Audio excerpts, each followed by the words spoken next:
In the discussion of transnational organized crime converging with terrorism, Central America and South America provide really good examples of how incredibly developed this type of relationship has become over time. I think one of the differences between the current situation and the situation in the past 10 years, where we've always had drug trafficking and some terrorist elements roaming around the region, is that we're now in a place where we have multiple states acting in concert together in what I have begun to call criminalized states. And I think to understand what's happening in Latin America, you have to understand the concept of states using transnational organized crime and terrorist groups as instruments of state policy, which is fundamentally different from how we've traditionally viewed drug trafficking, where a drug trafficker may want a corrupt judge, he may want a immigration agent to let his product through, he may want local political power for protection, but criminal groups and terrorist groups are not generally interested in sitting in the presidential palace and making government policy.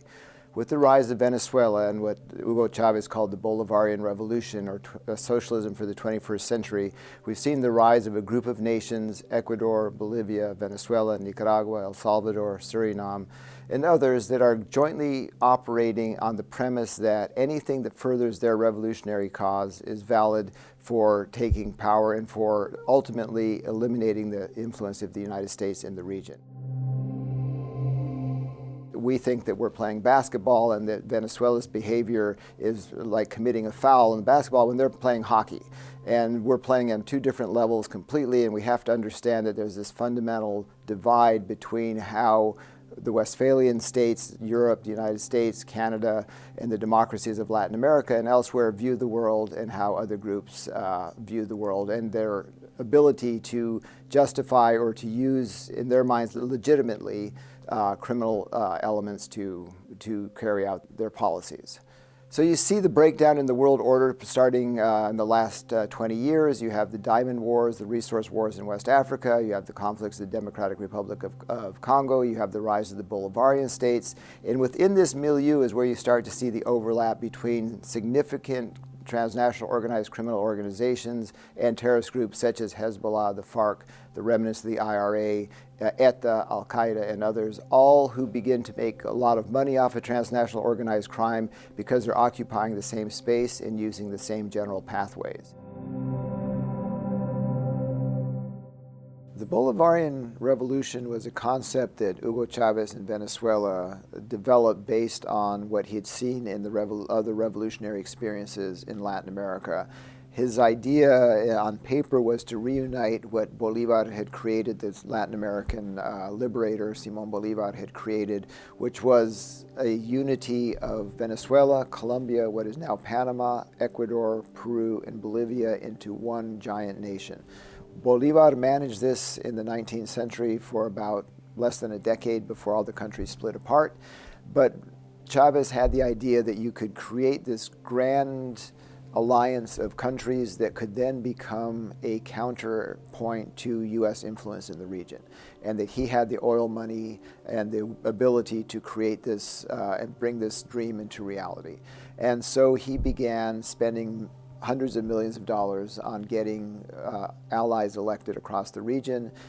This includes Evo Morales in Bolivia, Rafael Correa in Ecuador, Daniel Ortega in Nicaragua, Salvador Sánchez Serén in El Salvador.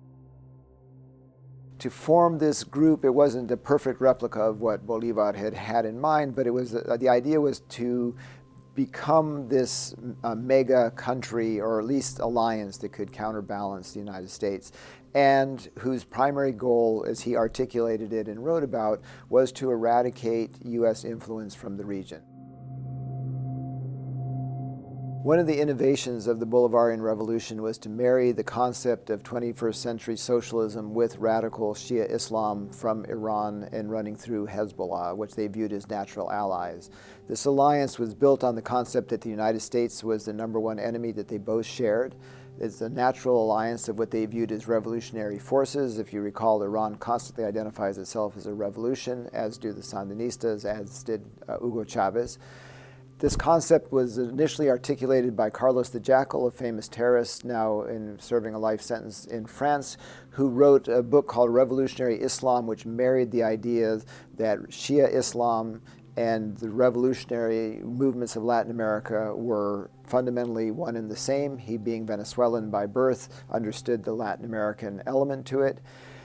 And they developed this concept that they not only had the right to weapons of mass destruction to attack the United States and its allies, but they had the duty to develop that. And that out of this chaos would come a new world order in which the empire was defeated, which revolutionary forces would triumph, in which they would remake the world and create an entirely new world order that would benefit themselves and, of course, in their mind, the rest of the world.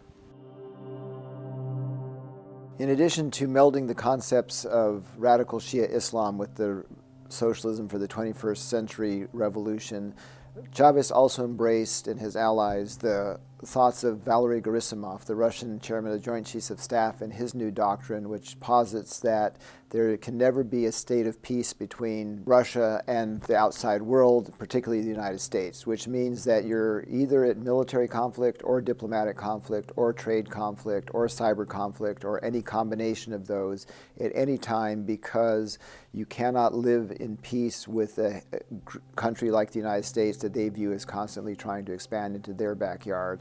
And he posits that Russia needs to be in Latin America, to be in America's near abroad, because the United States and NATO is in Russia's near abroad, and therefore they're justified in seeking new bases, the military sales, and the training and the alliances they're building across Latin America as a counterpoint to what they view as what NATO and the United States have already done in their section of the world. The other element that the Bolivarian Revolution brought was the conceptualization that transnational organized crime was acceptable to the revolution as an instrument of state policy. So you see in every Bolivarian nation senior government officials involved in drug trafficking, many of them now indicted or tried in the United States. You see massive evidence from captured FARC documents and other sources of the embrace of the FARC by the Bolivarian movement writ large, not just Venezuela, and their criminal activities and handling their money, and multiple engagements with them as a fundamental cornerstone of the Bolivarian Revolution. You see them the FARC grow into a major cocaine exporter with the largest cartel in the world, and you see, as this criminalization spreads, you see other groups coming in to share in the criminal wealth, including Hezbollah, Iran, Russian organized crime, all coming out of this new world order that the Bolivarians are seeking to create in Latin America. To understand why this works the way it does, you have to understand that these groups have relationships that go back multiple decades. The FARC with the FMLN in El Salvador, the Sandinistas in Nicaragua, and the other revolutionary movements of Latin America have deep and abiding ties that go to a shared struggle. So if you see on the slide on the left, in the middle is Salvador Sanchez Seren, who is currently the president of El Salvador. He's flanked by the FARC High Command, Manuel Marulanda on his right, Jorge Briceño on the left. And on the right, you see Daniel Ortega having flown to the jungles of Colombia to offer a Medal of Honor to Manuel Marulanda, the historic leader of the FARC, to embrace him as a true revolutionary. And so when you understand that this relationship goes back multiple decades, it's easier to understand why this level of trust exists across this group. They fought together, they've married each other's families, and they've been in what they consider to be the true revolutionary struggle going back to the 1970s. There's a continuum, I would argue, of criminalized states that go from states that are weak to states that tolerate organized crime to states that are controlled or allied directly with organized crime. And I think that that is what we're looking at in the Bolivarian Revolution in Latin America, is a series of states operating in concert together to carry out a criminal enterprise with different transnational organized criminal groups, and for the benefit of certain terrorist groups, particularly the FARC and Hezbollah.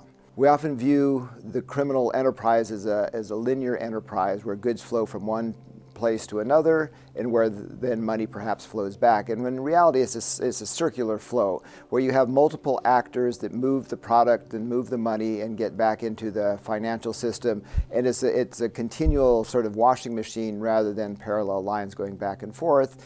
And one of the things that I and others have explored in the past is how do these groups connect? And one of the models we came up with a few years ago was looking at how you have local fixers, people in criminal states or in criminal enterprises that last from government to government. We saw this in Liberia with the diamond trade. You see it in the drug trade across Mexico. You see it in drug trade across Central America, where certain actors remain, or their families or the legacies of their actors remain, but they don't have the reach for outside groups. They don't really project internationally well. And then we have what we call super fixers, and these are groups that are able to connect outside actors with the local actors, but still don't have the capacity to acquire, let's say, massive amounts of weapons or other things that the groups inside the country need. And so for that group, the third level we call shadow facilitators, people like Victor Bout, the Russian weapons trafficker, who is able to deal with a series of shadow facilitators and bring them what they needed, primarily high-end weapons, attack helicopters,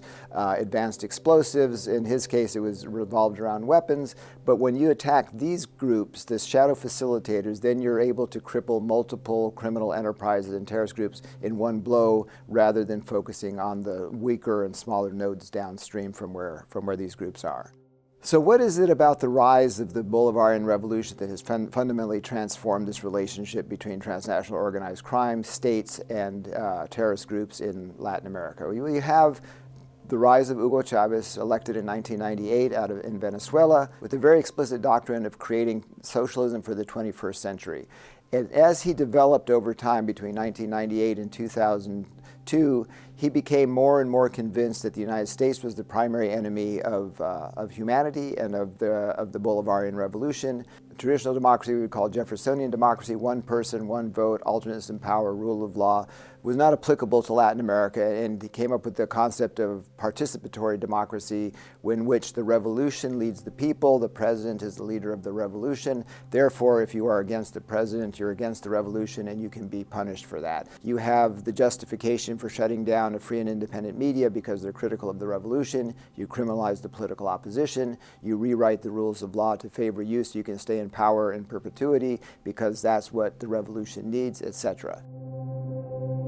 So into this mix, you see one of the major problem areas that's a security concern for the United States now, which is the northern triangle of Central America, where the Bolivarians have been very active, where they have been able to utilize billions of dollars that have flown from the FARC and Venezuela into their coffers and then back to the different revolutionary movements in Latin America. But if you follow the northern triangle, you know it's one of the most violent places in the world. And one of the questions has been, what is driving this violence? And I think there are multiple factors that tie into the criminal structures and the terrorist structures in Latin America that sort of come into focus in Central America and the northern triangle, which is El Salvador, Guatemala, and Honduras, the three of the five highest homicide rates in the world per capita. You see the beginning, you see the revolution spreading to the region, and with that comes the criminalization, the desire of these governments to stay in drug trafficking, and the explosion of violence that moves forward from multiple different fronts, including gangs, as we'll talk about. So in Central America, you have two countries that use the US dollar as their official currency, El Salvador and Panama, as well as Ecuador in South America. And so you see the rise of specific individuals and networks set up under government auspices in El Salvador, in Ecuador, to absorb the massive amounts of illicit capital that these groups are generating and move them back in a legitimate form into where these groups and these governments can then use them as being legitimate. And one of the favorite ways they like to do this, and this is one of the huge advantages of having a state that is complicit in criminal activity, is getting the state to simply declare the massive projects worth hundreds of millions of dollars or billions of dollars, which are never ultimately completed and they're never intended to be completed. And it's a pattern you can see across the region. They set up airlines that never fly. They set up cell phones that provide no service. They set up food factories that produce no food. But the beauty of it is once the state has declared that that money has been spent or is legitimately being used for that purpose, then it's essentially laundered. And into this, I think one of the main things we're looking at, one of the main threats we're looking at that has been morphing out of this sort of milieu of tolerance and participation of states with organized crime in the Northern Triangle is the rise of the gangs, particularly the MS-13 gang, which has become a significant security concern for the United States. Territorial control, as it began to expand, meant more and more resources flowing into these gangs, which then they use for a whole series of things which have really elevated their level of sophistication over the last 4 years. One of the things they began doing is sending their best and smartest members to law school, to study accounting, to study a host of things at university level. As these groups are now graduating, they're bringing a different level of sophistication and understanding to how economics works, how money works, how transnational organized crime works, and is greatly elevating the game of the gangs. But they also use the money to buy military trainers, as well as significant amounts of new and modern weapons that they had not had access to before because they now have the resources to do this. So as you see in Honduras, while the United States and other groups have pressured the Honduran military to clean up their incredibly corrupt police force, they began to get results. The Hondurans fired over 1,000 policemen from their ranks, but who was there to hire them now and could pay them 1.5 times the salary they were getting when they were actual policemen? The MS-13 gang. And so they've been able to recruit a very knowledgeable, very sophisticated, very well-trained group of trainers into their ranks that have allowed them to greatly expand their military capacity, their strategic thinking, and allowed them to occupy, by looking at maps and figuring out how different illicit products flow, key nodes of transit that they now control, so they can now make money from illegal timber that flows out of Guatemala or Honduras, gold, human trafficking, as well as cocaine trafficking.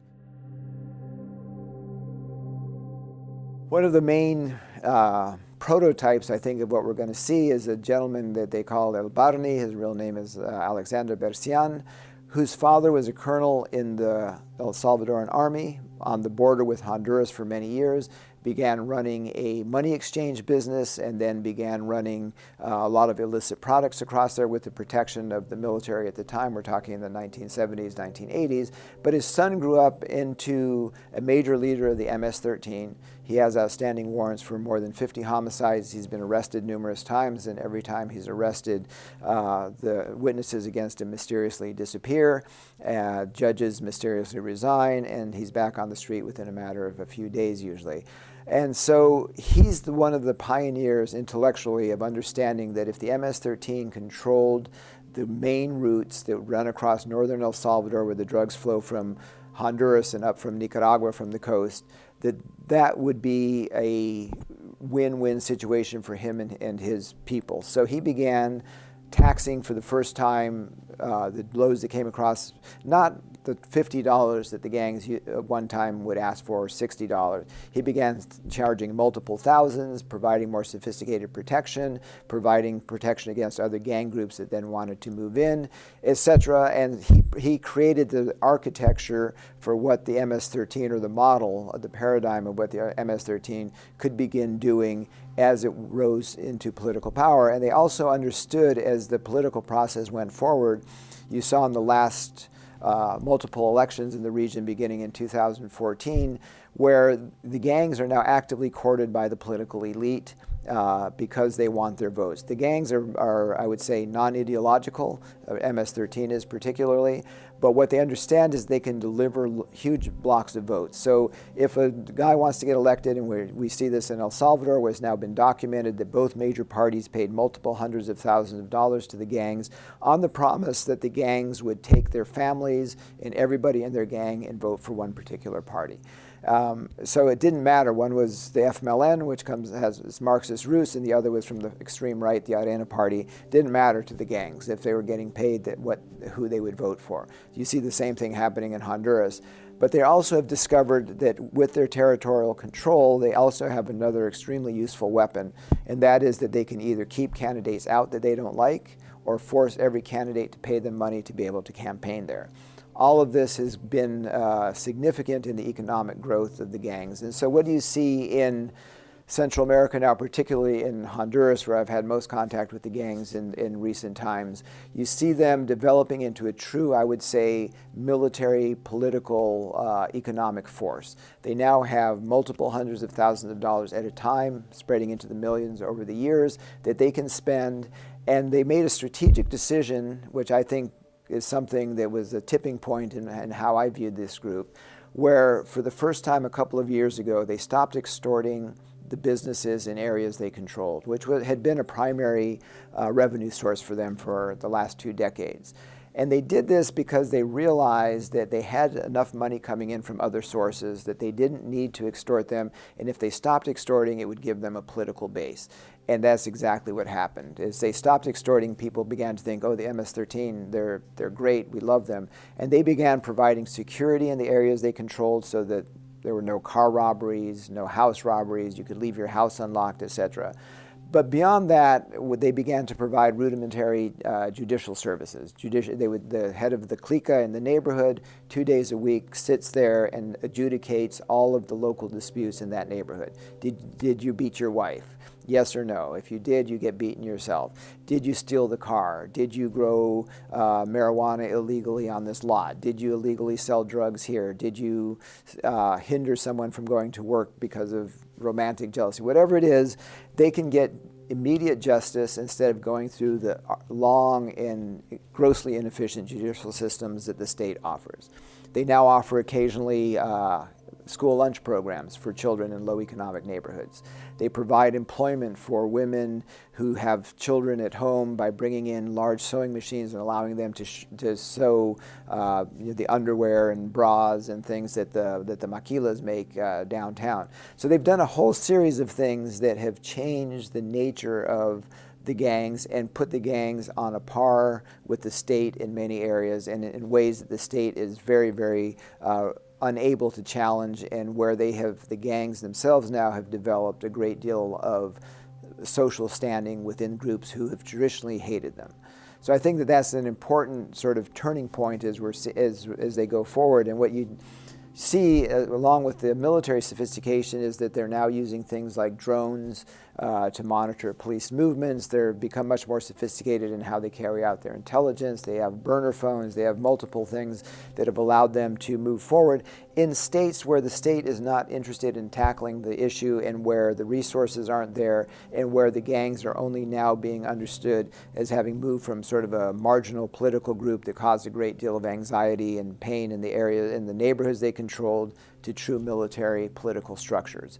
And so I think that this, in the context of the states as they move forward in their own internal criminalization, presents an enormous challenge to us, and we have not seen any policy solutions that have worked at all. And so you see across the region the economic stagnation, essentially. El Salvador creates virtually no private sector jobs every year. Honduras and Guatemala are in the same situation.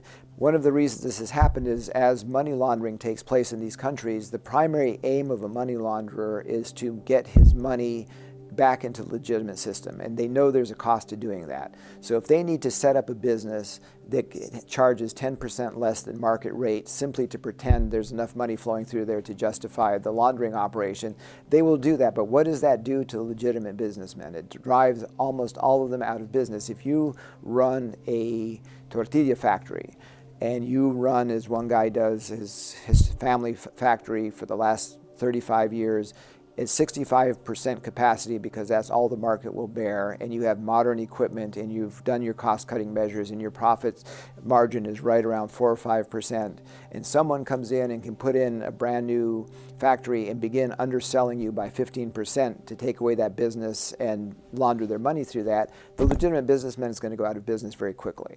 And so one of the consequences to the state tolerance for this massive money flows is the creation of this massive unemployment problem, which then of course feeds into the gang problem, which then feeds into the illicit or illegal migration problem across our border. So it's a cascading effect that moves on down through these different orders of magnitude as things develop. And as you look at the gangs, I think that we have, as I said, no strategy that has worked at all, neither the states down there nor the United States, and we really have to become much more creative, much more rapidly in how we're going to deal with this, or the region will be caught in this constant state of, I would say, utter chaos and what Phil Williams has called the new dark ages, where you have the retreats of the elites into guarded, gated communities, you have an economy that functions entirely on criminal activities, and gangs that control the sectors outside where the elites are. And I think that is a recipe for constant continuous immigration. It's constant continuing criminal activity that gets ever closer to our borders because they're more allied with the Mexicans. The Mexican groups are now moving stuff across our borders, etc. So this is, I think, not an overly optimistic view of what's happening in Latin America. I think one has to acknowledge that there have been some reverses for the Bolivarians. They're not invincible and their project is not unstoppable. They lost Argentina in the last elections. They didn't win in Peru. Chile is still in relatively good shape. But as you look across the region, I think we have to fundamentally understand that there is a group of countries, well-financed, well-resourced, and tied to people who want to see the destruction of the United States among the multiple other countries that are there. And if we don't take them seriously, as we have, I think, failed to do in the last 10 or 15 years, they will advance along their own agenda more quickly than we think possible.